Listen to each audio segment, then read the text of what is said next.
Bismillahirrahmanirrahim and Assalamu alaikum students. Welcome to the second theory class of our course ICT 2326 Applications of Information and Communication Technology for the semester fall 2025, offered in BS Biotechnology and BS Botany.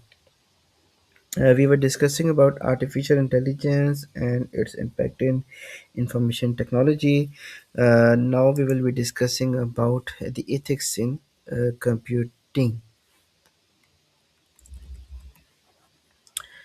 क्या कहते हैं कि should there be rules for conduct in a virtual world.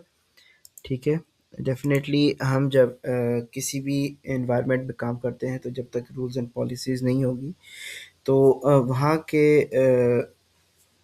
Execute करना किसी भी event को definitely वो एक मुश्किल हो जाता है। If so, what should they be?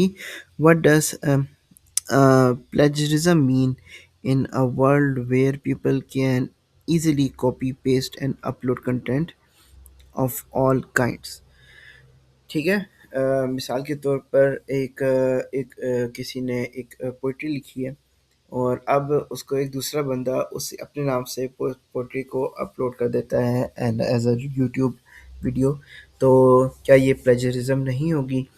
तो या फिर कोई एक स्पेसिफिक न्यूज़ कवरेज है जो कि जिसने फर्स्ट किसी न्यूज़ चैनल ने जाके कवरेज की है, तो अब कोई दूसरा न्यूज़ चैनल जाके बोल दे कि मैंने भी इसको फर्स्ट टाइम किया है, तो क्या ये प्लेजरिज्म नहीं होगी? तो there must be some rules considering the world of IT. Should workplaces be allowed to monitor that employees um computing activities without their knowledge? Should websites be allowed to capture data related to what visitors do on their sites and analyze and sell that data? सो ये different questions हैं कि जब हम अपना computer use कर रहे हैं तो उसके एक्सेस या हमारी ब्राउजिंग की एक्सेस किसको दी जाए और क्यों दी जाए, तो ये तमाम क्वेश्चंस एथिक्स के हवाले से बहुत ज़रूरी हैं। Should programmers be responsible if their software uh, malfunctions and leads to personal injury or financial loss? मिसाल के तौर पर अब सिंपल सी एक मिसाल है कि इजी पैसा का एक अकाउंट है जिसमें हमने एक 20,000 रुपीज़ रखे हुए हैं, but we are hopeful that this application is a secured one and इसकी एक्सेस मुझे मेरे पास ही सिर्फ आएगी। लेकिन कोई सॉफ्टवेयर ग्लिच की वजह से ब्रीचिंग हो जाती है और ये 20,000 जो मेरी एक मैंने हार्ड वर्क करके एक अर्न की हुई अमाउंट है या किसी ने ट्रस्ट करके मुझे शेयर की है, तो वो अमाउंट हो जाती है। तो अब एक सॉफ्टवेयर ग्लिच की वजह से एक हार्ड अर्निंग अमाउंट किस तरीके से चोरी हो रही है, तो इसके ज़िम्मेदार हम किसको ठहराएंगे?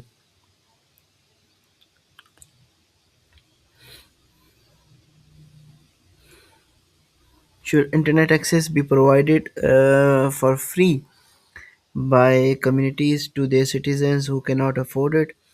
How should intelligence be designed to behave ethically? अभी क्वेश्चंस हैं जिसके पीछे आंसर्स भी हैं। ठीक है। तो जैसे should there be rules for conducting in a virtual world, तो देयर शुड बी रूल्स। ठीक है। Plagiarism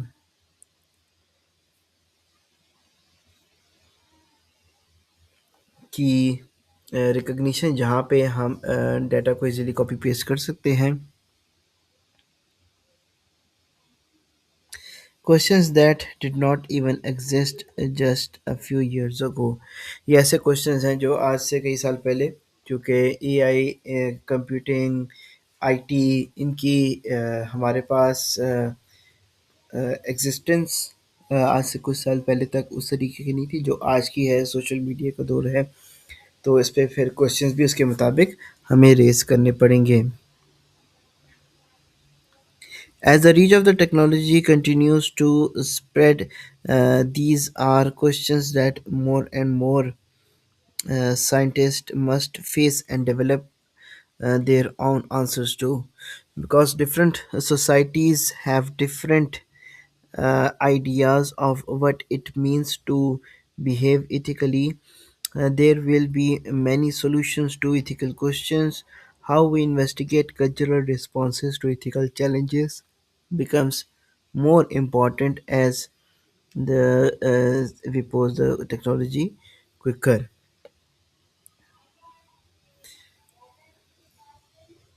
How should U.S. companies respond to censorship of their worksites in countries such as China?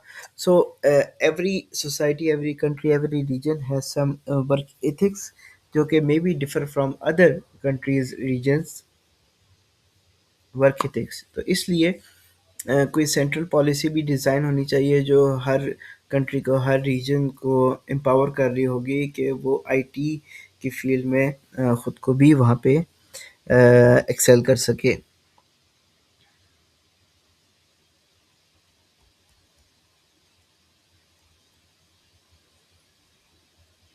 Working with artificial intelligence and information technologies.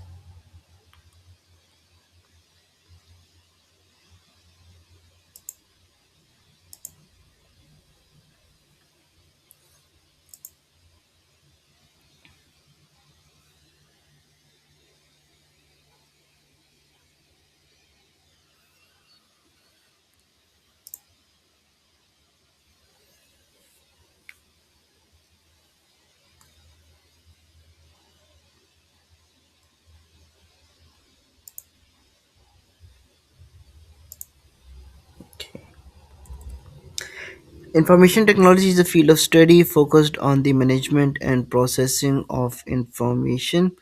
IT careers include working with computers, telecommunications, and software development.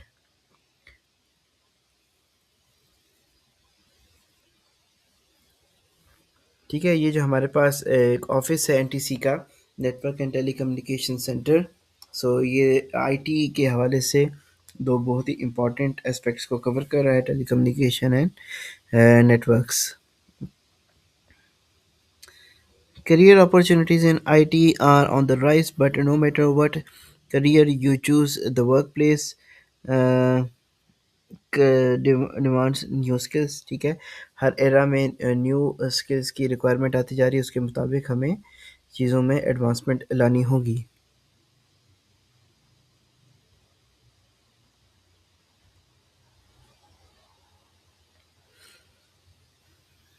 One of the benefits of being digitally literate is that you will most likely be able to perform your job more effectively. Your understanding of key concepts in technology can future-proof you, letting you easily and quickly react to the next round of new technologies. सो क्या कहते हैं कि हमारे day to day life में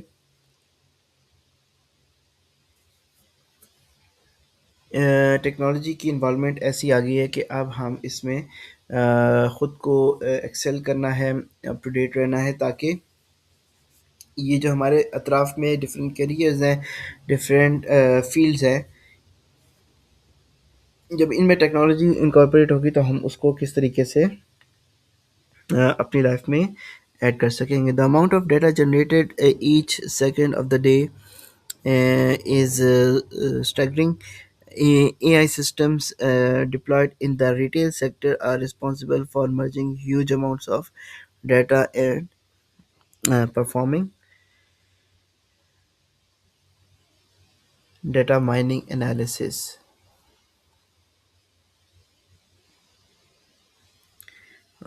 for the uh,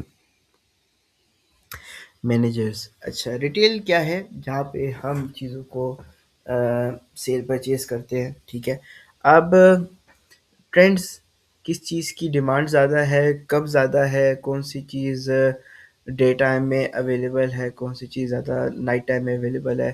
तो इसके simple सी चीज़ के एक ही अगर होटल है, वो सुबह के टाइम पे ब्रेकफास्ट की आइटम्स को बनाने वाले कुक्स को सामने ज़्यादा रखता है, फिर नाइट टाइम में वो डिफरेंट डिशेस को सामने रखता है, तो इस तरीके से उसकी जो रिटेलिंग ट्रेंड है वो अच्छा जाएगा।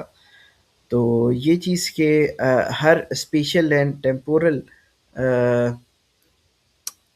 टाइम स्पेस में हम किस तरीके से चीज़ों को सेल करेंगे, तो ये चीज़ फिर हमें डाटा चाहिए इसके हवाले से, और उस डाटा के अकॉर्डिंगली अपनी डिटेलिंग को हम फॉर्मुलेट करें, ट्रांसफॉर्म करें, तो ये चीज़ हमारे लिए ज़्यादा अच्छी रहेगी।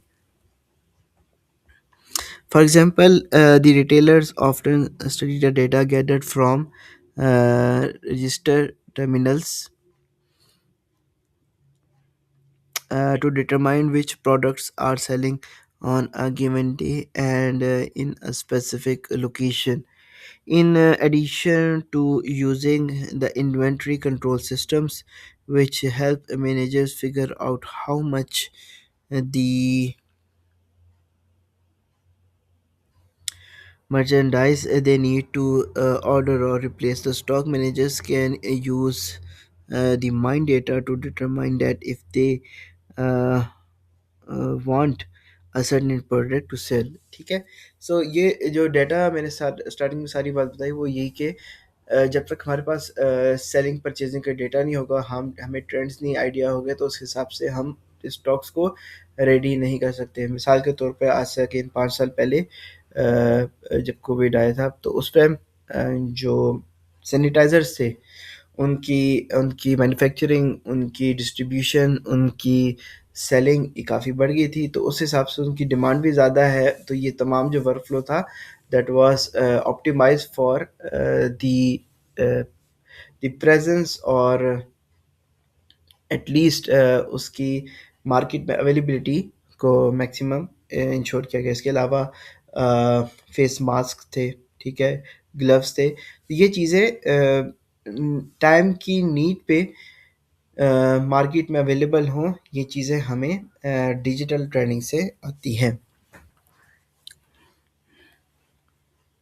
Recommendation engines are AI systems that help people discover things they may like but are unlikely to discover on their own।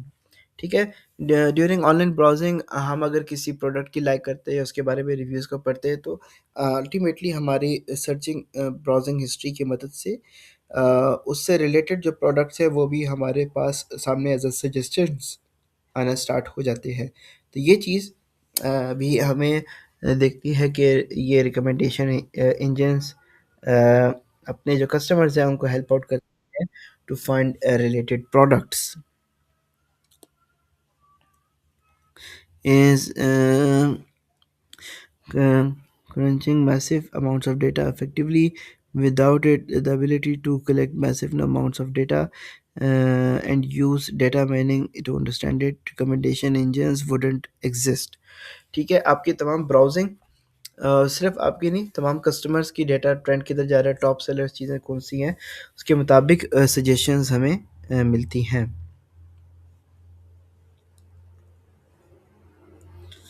Then we have IT in banking. Credit card processors and banks use AI systems to analyze huge volume of transaction data to spot the fraud. Banks use softwares to assess the risk of extending credit to customers by analyzing spending the patterns, credit scores and debit payment।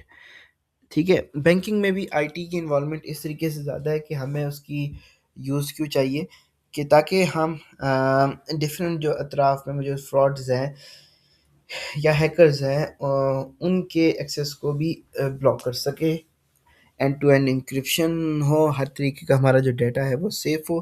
तो ये चीज़ें make sure करेंगी कि हम अपने ही banking में मौजूद data को मैक्सिमम सिक्योर रख सकें।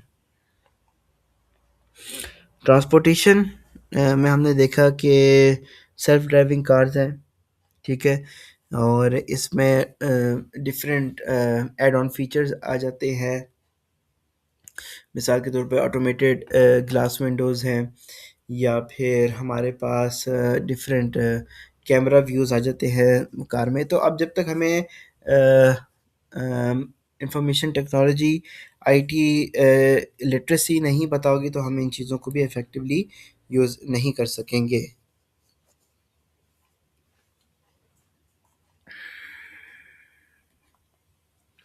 रोबोट्स एंड एम्बॉडीड एजेंट्स,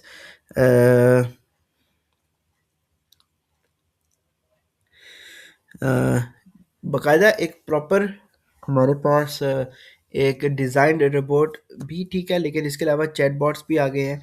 अब डिफरेंट कंपनीज़ पे जब हम कस्टमर केयर में जाके हम उनको कोई मैसेज टाइप करते हैं, तो mostly chatbots are responding to our content questions, और कोशिश ये की जाती है कि मैक्सिमम चैटबॉट्स से उनको फ़ौरन से हल मिल जाए। लेकिन ऐसा होता है कि हमें फ़ौरन जो रियल पर्सन्स हैं उनके रिस्पॉन्स से पहले पहले ऑटोमेटेड मशीन्स हमारे क्वेरीज को मैक्सिमम सॉल्व करना चाह रही होती है।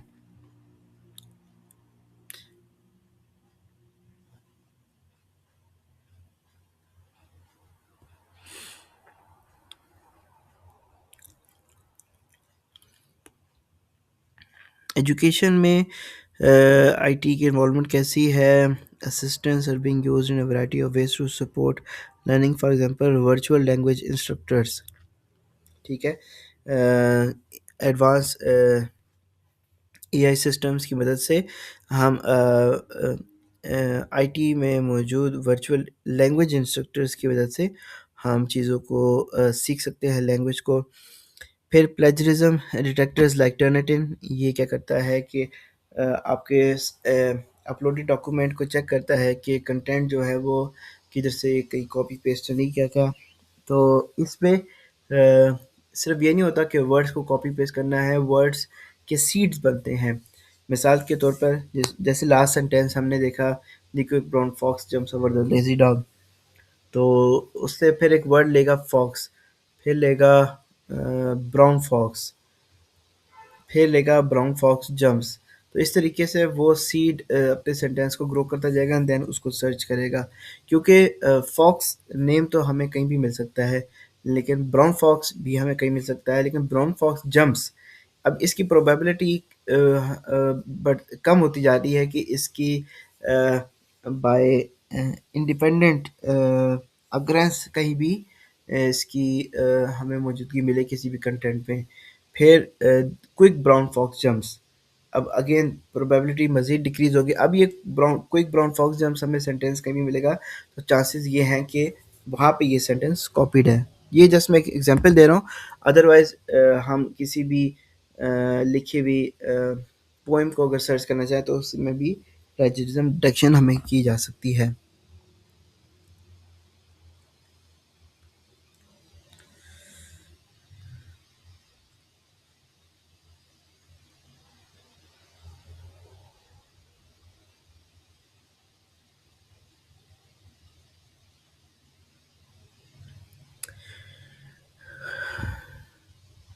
Law enforcement is being used in police cars and crime labs to solve an increasing number of crimes. For example, facial recognition systems, ठीक है। हमारे पास अगर किसी पेशेंट का स्कल मिलता है, तो वहाँ से हम फेस को रिकंस्ट्रक्ट किया जा सकता है कि फेशियल अपीयरेंस उसकी कैसी है। इसके अलावा डीएनए फिंगरप्रिंटिंग वगैरह तो काफ़ी अरसे से चली आ रही है, और भी डिफरेंट एट्रीब्यूट्स होते हैं।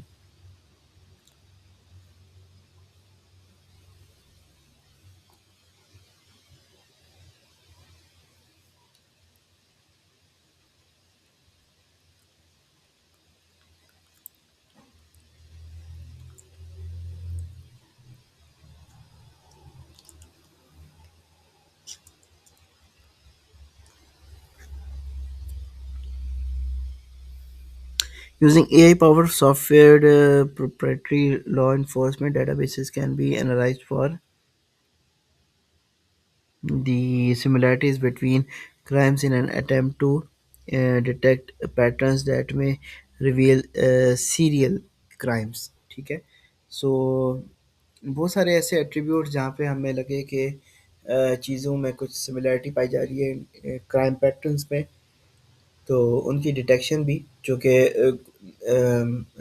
क्राइम केसेस अगर हम रीजन्स की बात करें अगर पाकिस्तान में, तो कुछ क्राइम्स अगर कराची में हो रहे हैं, कुछ लाहौर में हो रहे हैं, कुछ इस्लामाबाद में हो रहे हैं और एक सिंगल पर्सन ही इन्वॉल्व है, तो उसके पर्टिकुलर अटेम्प्ट्स में कुछ सिमिलैरिटीज़ भी हो सकती हैं, और वो अगर ये डिजिटलाइज्ड लॉ इन्फोर्समेंट डेटाबेसेस बनने लग जाएंगे तो वहाँ पे भी हमें ये हेल्प आउट करेगा to solve such cases.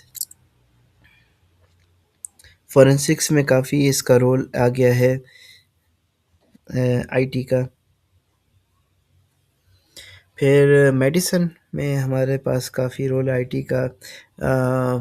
Personalise medicine, ये चीज़ें आप लोग जाके आगे कमिंग ई सेमेस्टर्स में पढ़ेंगे कि प्रीवियसली क्या था कि सिमिलर डिजीज़ के लिए एक तरह की मेडिसिन रजीम की जाती थी प्रिस्क्राइब, बट इस पे ऑफसेट्स बाइंडिंग या फिर साइड इफ़ेक्ट्स भी काफ़ी होते हैं। तो पर्सनलाइज मेडिसिन क्या है, using the genome of a patient हम देखते हैं कि मोस्ट ऑथेंटिक या most correct medicine, most potent medicine उस पर्टिकुलर पेशेंट के लिए क्या होगी।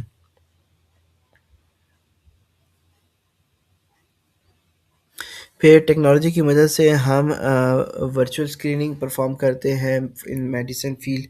पहले था हाई थ्रूपुट स्क्रीनिंग, यानी कि डिफरेंट सेल लाइंस लेके उसमें हम कंपाउंड की बाइंडिंग चेक करते थे या ऑफसेट बाइंडिंग ट्राई करते थे, लेकिन अब ये तमाम चीज़ें हमारे पास कंप्यूटराइज्ड हो गई हैं और कंप्यूटर में हम 3D मॉडलिंग के थ्रू एक वर्चुअल इन्वायरमेंट प्रोवाइड करते हैं प्रोटीन का, और उसके साथ वो कंपाउंड जो उसके साथ बाइंड करेगा, एंड देन इसकी मदद से हम देखते हैं कि किस तरीके से एक कंपाउंड की मैक्सिमम एफिकेसी से बाइंडिंग हो रही है।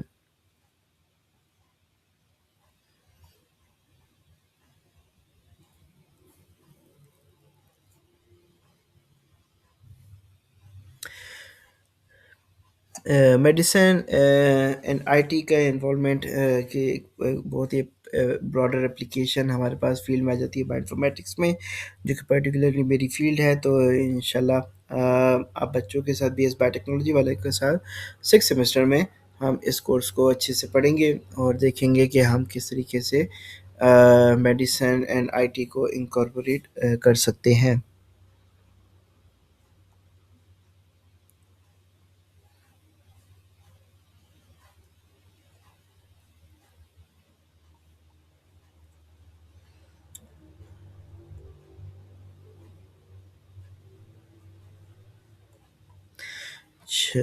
We have last topic of psychology, fear of speaking public. अच्छा, ये भी एक है कि अपने अंदर डिफरेंट साइकोलॉजिकल स्किल्स को इम्प्रूव करने के लिए we have these AI virtual environments, और वो हमें ग्रूम करते हैं। मिसाल के तौर पर जैसे पब्लिक स्पीकिंग के लिए हमारे पास प्लेटफॉर्म्स होते हैं, या फिर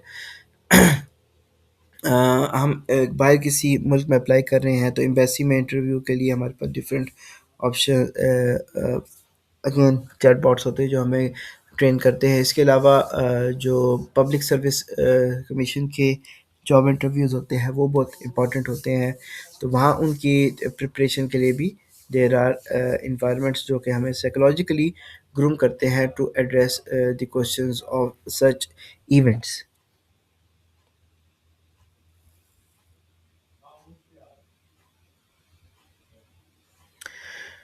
ठीक है। सो नेक्स्ट क्लास पे हम एक्सटेंडेड एक्सआर रियलिटी पढ़ेंगे और एथिक्स इन कंप्यूटिंग पढ़ेंगे। लेट मी चेक कि मैं अगर अटेंडेंस करना चाहूँ तो मैं इसको मार्क करूँगा। लेट मी चेक कि मेरे पास स्टूडेंट्स फ़िलहाल 65 हैं।